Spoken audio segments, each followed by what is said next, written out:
僕の名前はアストルフォ。 In Fallout New Vegas, you're constantly picking up new weapons and stuff to sell. What limits you from just taking everything that isn't nailed down is your carry weight. The carry weight the game gives you is pretty generous. I usually carry around enough weapons to fill all of my hotkeys. But what if we completely change that? Thanks to the console, you can set your carry weight to whatever you like, up to 20,000 or something like that. But I'm not going to be increasing it. I'm going to lower it to 1. This means the only weapons we can use will have to be very light, so they'll most likely be very weak.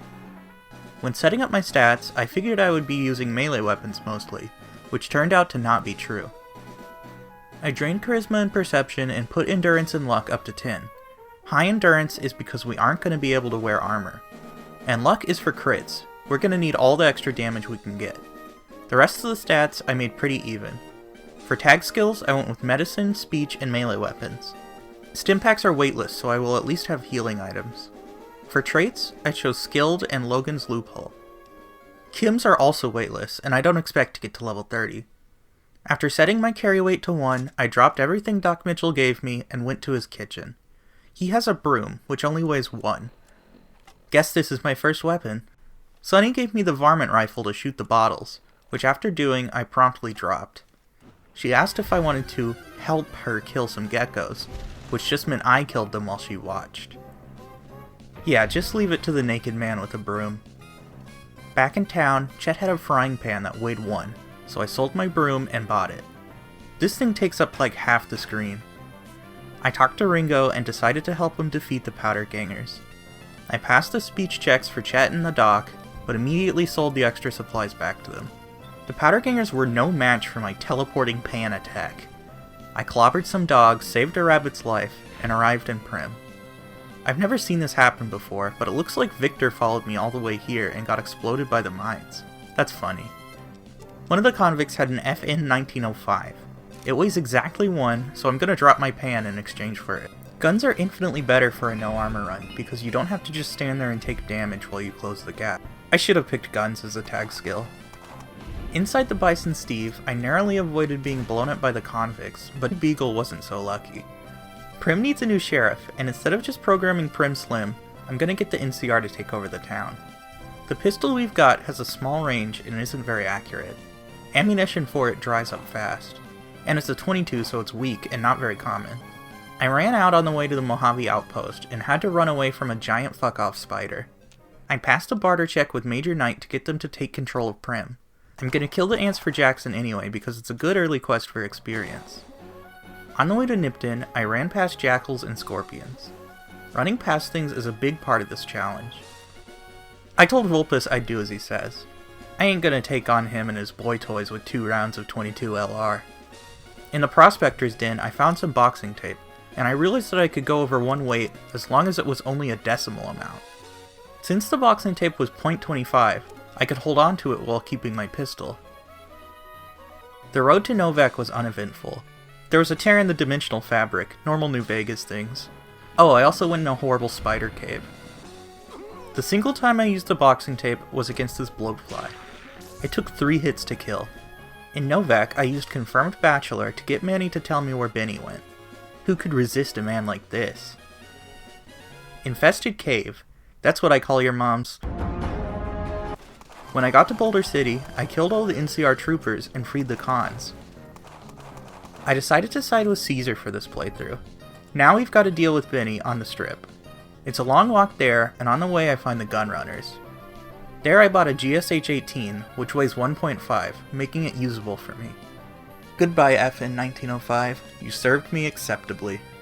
Passing through Freeside, we arrive at the strip, and I'm getting the Securitron attack glitch.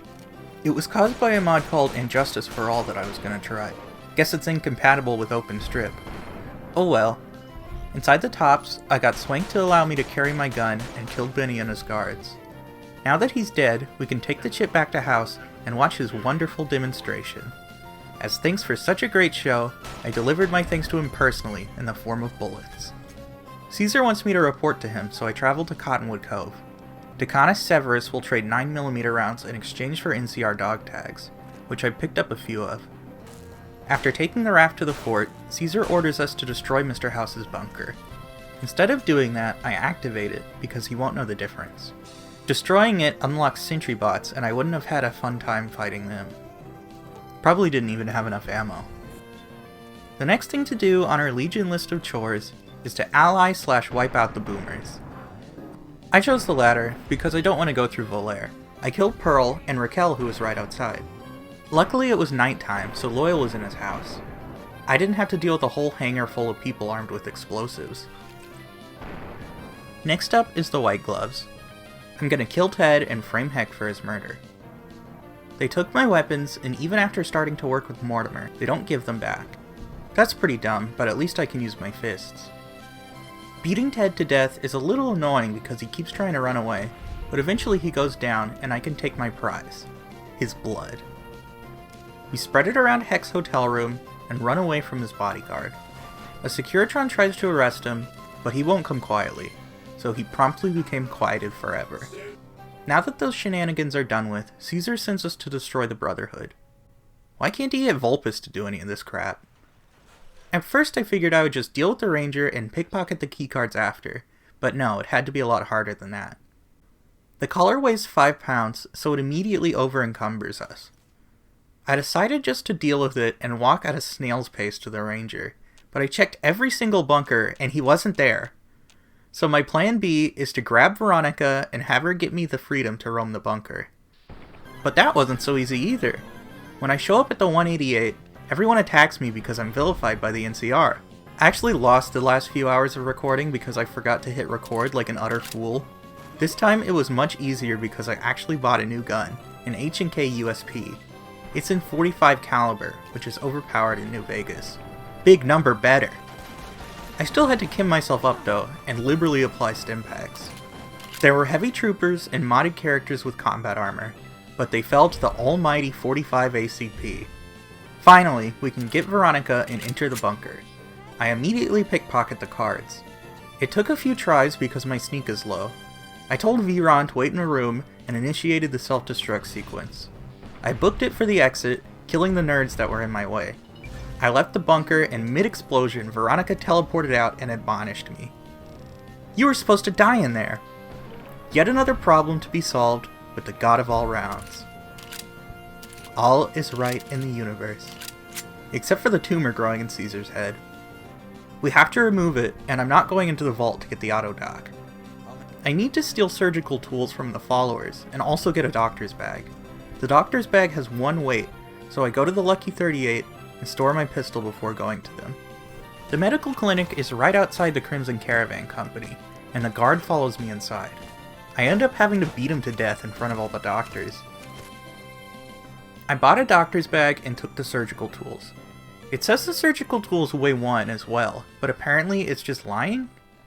It doesn't actually add any weight. Going back to the fort, Caesar is in a coma, and it's time for us to perform the operation. I was gonna pop a skill magazine, which would get me to exactly the number I needed to perform the surgery, but I remembered that I didn't even need to because I have 10 luck. After the operation, Caesar wakes up and immediately has another task for us. Hooray! He wants us to assassinate the NCR president, but we can't. Kato gives us a disguise to get past the troopers, but we can't carry that. So I immediately drop it and follow him to the dam. The NCR are immediately hostile, so I just kill them before the president arrives and fail the mission. Back at the fort, Caesar tells me off for only completing 49 out of 50 tasks successfully. It's not my fault you sent a guy who can barely hold up a gun. Anyway, it's now time for Hoover Dam. I stocked up on 45 rounds and stim packs before coming, so I'm ready. My legionary allies all get killed really quickly, and I have to advance across the dam alone.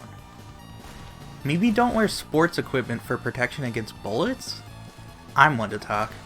I managed to reach the offices, where I almost got obliterated before I reached the elevator. Now I have more legionary allies. We kill our way through the generator rooms, and I saw an NCR Ranger with a Smith & Wesson Model 500. That's pretty cool. One of the NCR troopers had a weird looking rifle, so I took a break from fighting to shoot it at nothing.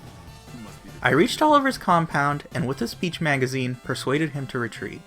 There's no way in hell I can take on a gauntlet of his rangers and heavy troopers without armor. 45 is good, but not that good. With that, I beat Fallout New Vegas with only one carry weight. Would I recommend this challenge? No. Thank you everyone for watching. Stick around for more challenge videos like this. I plan on making them for Starfield too.